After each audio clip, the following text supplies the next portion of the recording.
నమస్తే.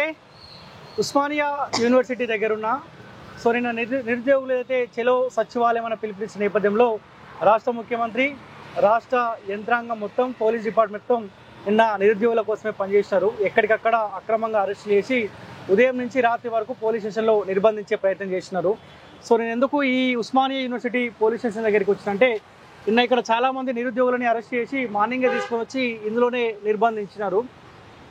ఇక్కడికి నేను ఆస్మాన్ తీసుకొని వచ్చిన. ఆస్మాన్ కూడా మార్నింగే ఆమె ఉండే నివాసం నుంచి పోలీసు వాళ్ళు తీసుకొని పోయి ఇక్కడే దాదాపు ఉదయం నుంచి 6:30 వరకు ఇక్కడే నిర్బంధించే ప్రయత్నం చేశారు. అసలు ఏం జరిగింది పోలీస్ స్టేషన్లో? తీసుకుపోయినందుకు వీళ్ళకు టైంకి ఏమైనా వాటర్ కానీ, లేకపోతే మధ్యాహ్నం టైంలో ఇంత అన్నం కానీ ఏమైనా పెట్టే ప్రయత్నం చేసిరా, ఏమైనా ఇబ్బంది పెట్టే ప్రయత్నం చేసిరా? ఆస్మాతో మాట్లాడే ప్రయత్నం. నమస్తే ఆస్మా. నమస్తే. ఏం జరిగింది పోలీస్ స్టేషన్కి? ఏ టైంకి మిమ్మల్ని తీసుకొని వచ్చారు? పొద్దున అన్న ఒక కాల్ కూడా చేయలేదు, డైరెక్ట్ రూమ్ దగ్గరకు వచ్చి నన్ను నిద్ర లేపిరు వాళ్ళే. మా ఓనర్ వాళ్ళు వచ్చి ఏమన్నారంటే, వాళ్ళు వచ్చి ఇట్లా కింద పోలీసులు వచ్చిర్రు నీకోసమేనా అన్నారు. అంటే ఉద్యమాలు చేస్తున్నా కదా, ఇక నా కోసమని వాళ్ళు ఏమనలేదు. బట్ మొత్తం ఆలోపే అంతకు ముందే వీళ్ళు ఏం చేశారంటే, ఒక గంట సేపు అంట, మొత్తం గంట ముందే ఈ అమ్మాయి ఎక్కడ ఉంటది, ఈ అమ్మాయి అని చెప్పేసి ఆ ఫోటో, ట్రూ కాలర్ లో ఉన్న ఫోటో మొత్తం ఫోన్ లో అందరికి చూపించారు. నేనేదో ఉగ్రవాదిని, నేను తీవ్రవాదిని, నేనేదో దొంగతనం చేసి పట్టుబడి పాకిస్తాన్ పారిపోతున్నట్టు, ఇంకా ఇతర దేశాలు పారిపోతున్నట్టు మొత్తం నా ఫోటో చూపించి అందరిని అడిగిరట. వాళ్ళందరూ బయటకు వచ్చి ఈ అమ్మాయిని, ఇప్పుడు ఎవరైనా అనుకుంటారు కదా అమ్మాయి గురించి ఎందుకు అడుగుతున్నారు పర్టికులర్ గా అని చెప్పేసి, అందరూ గేట్లు ఓపెన్ చేసి బయటకు వచ్చారు. అసలు ఎందుకు అడుగుతున్నారు ఈ అమ్మాయి గురించి, ఎప్పుడు లేనిది ఫస్ట్ టైం వచ్చారు పోలీసులు. ఇంతకు ముందు ఉన్న స్టాఫ్ చేంజ్ అయిందంట ఇక్కడ.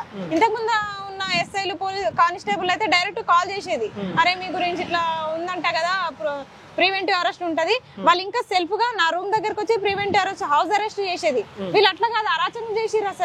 అసలు ఈ గవర్నమెంట్ ఏమనాలో కూడా నాకు అర్థమైతే లేదు. వచ్చిరు, డోర్ కొట్టి లేపిరు. సరే అని చెప్పేసి, ఏంటి అంటే ఇట్లా ప్రివెంటివ్ అరెస్ట్ ఉంది అని అంటే, సరే అని కోఆపరేట్ చేసిన. కోఆపరేట్ చేసి ఒక 10 నిమిషాలు టైం ఇవ్వండి, ఫ్రెష్ అప్ అయి వచ్చేస్తా అంటే, నేను వాష్రూమ్ వెళ్తున్నా సరే నా వెంటనే వచ్చారు. ఎంత అరాచకం అనాలి? నేను పారిపోతానా? వేరే రూట్ కూడా లేదు, ఎట్లా పారిపోతా? అగ్గిపెట్ట లాంటి రూమ్ మాది, చిన్న రూము, రెంట్ రూము, ఎట్లా పారిపోతా నేను?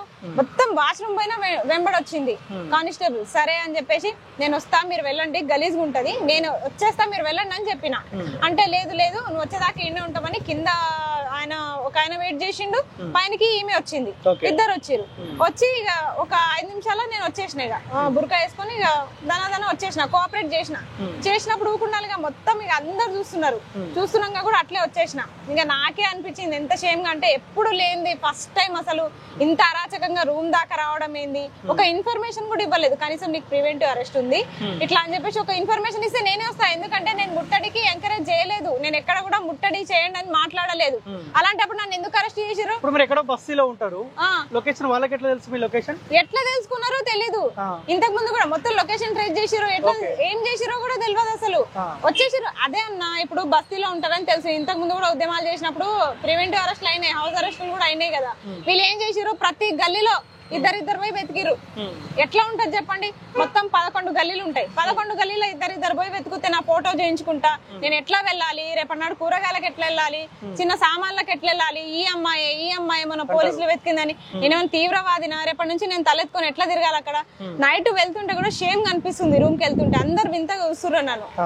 వాళ్ళకి తెలియదు కదా ఇదంతా, అసలు నాకే తెలీదు నన్ను ఎందుకు అరెస్ట్ చేసిర్రు. అట్లా ఉంది పరిస్థితి. ఇప్పుడు ఇక్కడికి వచ్చిన తర్వాత ఏమైనా ఇబ్బంది పెట్టిరా? మీరు ఎందుకు నిరుద్యోగుల పక్షాన పోరాటం చేస్తా ఉన్నారు? మీ వెనకాల పార్టీ ఏమైనా ఉందా? ఇటువంటి ఎంక్వైరీ ఏమైనా చేసే ప్రయత్నం చేశారా? ఎంక్వైరీ ఏమో గానీ వాళ్ళు చూడడానికి అయితే మంచిగానే మాట్లాడుతున్నారు, కానీ లోపల పనులేమో బాగా అవహేళన చేస్తున్నట్టు, వీళ్ళేదో పని లేక ఉద్యమాలు చేస్తున్నట్టు అట్లా ట్రీట్ చేస్తున్నారు. టిఫిన్ తెప్పించారు 10 గంటలకి, తింటా ఉంటే ఇట్లా కూర్చొని తినొద్దు, అట్లా కూర్చొని తినొద్దు. ఇప్పుడు తిండి విషయంలో మీరు కండిషన్ పెట్టడం ఏంది? ఇప్పుడు ఒక టేబుల్ ఉన్నప్పుడు ముందు పెట్టుకొని కూర్చుంటాం, నెత్తి మీద పెట్టుకొని తింటామా? అది కూడా కండిషన్ పెట్టేసరికి నాకు నచ్చలే. ఇదేంది వీళ్ళు తీసుకొచ్చి ఇట్లా టార్చర్ చేస్తున్నారు ఇండైరెక్ట్ గా అని చెప్పేసి పాడేసిన, డస్ట్బిన్ లో పాడేసిన. మధ్యాహ్నం 3 అవుతున్నా సరే భోజనం పెట్టట్లే. నాతో పాటు ఉన్న ఇద్దరు, ఆ అమ్మాయికి కనీసం అమ్మాయి ఉంది, అమ్మాయికి భోజనమైనా పెట్టాలి కదా, మీరు ఎందుకు తెప్పించట్లే అని అంటే, సిఐ గారు ఉండి 1:30కి అయిపోయారు, వాళ్ళకి భోజనం తెప్పించండి అని మా అందరి ముందు అయితే చెప్పి వెళ్ళిరు. తర్వాత 3 అవుతున్నా సరే ఎవరు రెస్పాండ్ అవ్వట్లే, పట్టించుకోవట్లేదు అసలు. అక్కడ ఒక మూల కూర్చున్నా, నేను అమ్మాయిని ఒక్కదాన్నే ఉన్నా. మరి మిగతా వాళ్ళని 25 మందిని ఉంటే వాళ్ళందరినీ వేరే వేరే స్టేషన్లకు షిఫ్ట్ చేసిరు. అర్థం కాలేదు. పోనీ వాష్రూమ్ అన్న వెళ్దామంటే ఎంత దారుణం అంటే ఆ జెంట్స్ కి లేడీస్ కి ఒకటే వాష్రూమ్ ఉంది, మొత్తం గలీజ్, డోర్ మొత్తం కింద ఓపెన్ ఉంది, చాలా దారుణంగా ఉంది. అసలు పాపం ఆ పోలీసు వాళ్ళని కూడా మెచ్చుకోవాలి. అంత ఇబ్బందులు కూడా డ్యూటీస్ ఎట్లా చేస్తుర్రో వాళ్ళు చెప్పలేకపోతున్నారు. కానీ నేనైతే అక్కడ చూసినా కాబట్టి నేను చెప్తున్నా, వాష్రూమ్స్ అయితే ఘోరంగా ఉన్నాయి. అసలు అక్కడికి వెళ్తే ఇంకా వాటర్ ఫెసిలిటీ, ఒక బకెట్ లేదు, ఏం లేదు. వాళ్ళు సాయంత్రం 6:30 అయింది. ఎవరైతే పోలీసులు అక్కడ నుంచి వచ్చి ఇక్కడ దాకా మిమ్మల్ని తీసుకొచ్చారో మళ్ళీ ఈవినింగ్ టైం లో కూడా మిమ్మల్ని ఇక్కడ నుంచి అటు వదిలిపెట్టేసారా? నేను వద్దని చెప్పిన. మళ్ళీ పొద్దున తీసిన పరువే చాలు, మళ్ళీ వచ్చి ఇంకా తీయాల్సిన అవసరం లేదు, నేను ఏదో ముద్దాయి లెక్కల అవసరం లేదు, నేను వెంట రాకండి అని చెప్పిన. నేనే చెప్పిన. అయితే నేను అక్కడ సాయంత్రం వరకు ఉన్నప్పుడే ఇంకా పై నుంచే నేను స్టార్ట్ చేసిన. నేను ఒక అమ్మాయిని 5 గంటల తర్వాత మీరు నన్ను ఉంచుకోవద్దు ఇక్కడ, మీరు చెప్పండి ఖచ్చితంగా నన్ను రిలీజ్ చేయండి, నేనైతే అక్కడికి వెళ్ళను, వెళ్తే మీరు ఎఫ్ఐఆర్ చేసుకోండి అని చెప్పిన.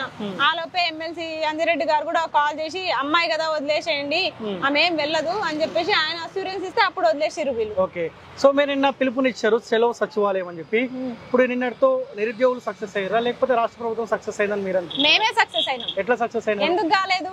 మీరు నిర్బంధాలతోటి నిరుద్యోగుల్ని ఎన్ని రోజులు ఆపుతారు? ఇప్పుడు నిన్న ఆపిరు, ఎంతసేపు ఆపిరు? సాయంత్రం 6:30 దాకా.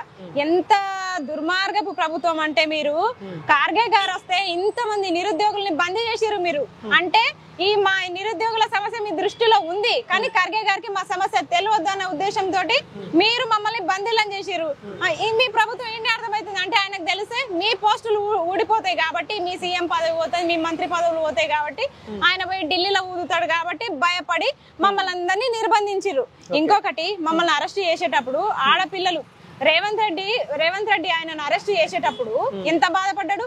నా బిడ్డ పెళ్లి ఉంది, నా బిడ్డ పెళ్ళని కూడా చూడట్లే, మీరు ఇట్లా చేసిరు అట్లా చేసిరు అని బాధపడ్డాడు. మరి మేము నీ ఇంటి ఆడబిడ్డలం కాదా? మేము కూడా ఆడపిల్లలమే కదా. నువ్వు మగాడివి, నిన్ను అరెస్ట్ చేసాను అంత ఫీల్ అయితే మేము ఇంకా ఆడపిల్లలము, మేమెంత మనోవేదనకు గురైతాము. ఇప్పుడు నేను స్ట్రాంగ్ కాబట్టి నేను తట్టుకొని నిన్న. ఒకవేళ అమ్మాయికి సున్నితంగా ఉండే వాళ్ళైతే నువ్వు చేసిన టార్చర్ కి చచ్చిపోయేటోళ్ళే, అంతే కదా. ఏమన్నా సూసైడ్ చేసుకొని చచ్చిపోయేటోళ్ళే. నేను స్ట్రాంగ్ ఉన్నా కాబట్టి నేను వచ్చి మళ్ళీ మాట్లాడుతున్నా. అదే అమాయకపు నిరుద్యోగులు అయితే ఏంది పరిస్థితి? ఇప్పటికి ఈ రోజుకి కూడా హన్మకొండలో ఒక అమ్మాయి ఈ రోజు సూసైడ్ చేసుకొని చనిపోయింది. బీటెక్ చదివిన అమ్మాయి, 24 years అమ్మాయి, ప్రత్యూష పేరు అమ్మాయి పేరు. ఆ అమ్మాయి కూడా సూసైడ్ చేసుకొని. రీజన్ ఏంది, ఎందుకు చనిపోయింది అమ్మాయి? జాబ్ నోటిఫికేషన్స్ వస్తలేవని. మరి ఎక్కడ వార్త ఈ వార్త తెరపైకి రాలేదు? 2 years నుంచి కూడా చదువుతుంది, నా దగ్గర ఉంది, న్యూస్ వచ్చింది. 2 years నుంచి కూడా అమ్మాయి ప్రిపరేషన్ లో ఉందంట, కానీ నోటిఫికేషన్లు లేవు. నాకు పొద్దున్నే ఫోన్ వచ్చింది, నోటిఫికేషన్లు రాక ఈ రోజు సూసైడ్ చేసుకుంది. తెరపైకి వస్తలేమంటే రానివ్వరు, ఎందుకంటే ఇలాంటి సమస్యల్ని అస్సలు రానివ్వరు. ప్రవళిక ఇష్యూనే పక్కకు పెట్టేసారు, వేరే పక్కదారి ఏ పార్టీ అయితే ఏంది, ప్రవళిక ఇష్యూనే పక్కదారి పట్టించారు. ఇప్పుడు ఈ అమ్మాయిది కూడా అంతే, పేపర్ లో వచ్చినప్పటికీ దాన్ని ఈ రోజు దాకానే 24 hours లో ఆ కేసు మర్చిపోయేటట్టు చేస్తారు. ఇంత దారుణమా? ఇప్పుడు నీ బిడ్డ బాధపడ్డది, నీ పెళ్ళం బాధపడ్డదని ఆ రోజు విలవిలలాడిపోయిన ఈ రోజుకి అదే మాట చెప్తారు. మరి నన్ను తీసుకొచ్చినావు, నా చెల్లె విలవిడలాడదా? ఎంత బాధపడుతుంది, ఎంత భయపడ్డది ఆ పిల్ల నేను పోయేదాకా.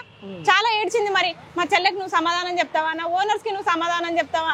ఆ గల్లీలో మొత్తం నా ఫోటో చూయించినావు, మరి నేను తీవ్రవాదినా, వాళ్ళకి ఏం సమాధానం చెప్తావు? నేను ఎంత మందికని సమాధానం చెప్పుకోవాలి? అవసరం అయితే ఊ అంటే పోలీసు వాళ్ళు ఎందుకు వస్తారని చెప్పి మిమ్మల్ని ఖాళీ కూడా ఏమంటారు? అవును, ఖాళీ చేయమంటారు. మరి అట్లానే ఇందిరమ్మ ఇల్లు ఇస్తున్నావా మాకు హైదరాబాద్ లా? ఒక ఇల్లు ఇచ్చి నువ్వు ఎప్పుడంటే అప్పుడు అరెస్టులు చేసుకో. నువ్వు ఇట్లా అరెస్టు చేసుకోవాలనుకుంటే మాత్రం 3 సంవత్సరాల పాటు మేము అరెస్ట్ అవుతానే ఉంటాం, మాకు తెలుసు. ఇంకా ఖర్గే వస్తేనే అరెస్ట్ చేసిరంటే రేపన్నా రాహుల్ గాంధీ వచ్చినా మళ్ళీ అరెస్ట్ చేస్తారు మమ్మల్ని, మాకు తెలుసు. మాకు కూడా ఒక క్లారిటీ వచ్చేసింది. మీరు సానుకూలంగా ఉన్న నిరుద్యోగుల్ని కూడా మీరు శత్రువులను చేసుకున్నారు. నిన్నటితో సంబంధం లేనోళ్ళని, అమాయకపు నిరుద్యోగుల్ని కూడా మీరు అరెస్టులు చేసి వాళ్ళ కోపానికి మీరు బలైతరిగా. మీరు అన్ని పార్టీల సపోర్ట్ తీసుకున్నారు, బీఆర్ఎస్ కలిసి కొంతమంది మీ నిరుద్యోగులు, తర్వాత సిపిఐ సిపిఎం పార్టీ వాళ్ళని కలిసిరు, ఆర్ కృష్ణ లాంటి వాళ్ళని చాలా మంది కలిసిరు. ఎవరు ఎందుకు బయటికి రాలేదు? ఒక నిరుద్యోగులే అక్రమ అరెస్ట్ అయినారు. ఈ రాజకీయ నాయకులు ఎందుకు అరెస్ట్ కాలేదు? అదే కదా, ఈ నిరుద్యోగులకు కూడా ఒకటి అర్థం కావాలి. ఎంతసేపటికి వాళ్ళ బలం వీళ్ళ బలం చూసుకొని ఇంట్లో ఉండిపోతున్నారు. నిన్న నిరుద్యోగులు కూడా ఏ శాతం వచ్చారు? చాలా మంది వేల సంఖ్యలో వస్తే వాళ్ళు ఎంత కట్టుదిట్టం చేస్తారు? పోలీసులు ఎంత అవుతారు? నిరుద్యోగులు ఒక ముక్కుముడిగా పోతే వాళ్ళు ఏం చేయగలుగుతారు? పార్టీల సపోర్ట్ తీసుకున్నారు. మరి ఏ నాయకుడు వచ్చి ఆడ ముట్టడి సక్సెస్ఫుల్ చేసిరు?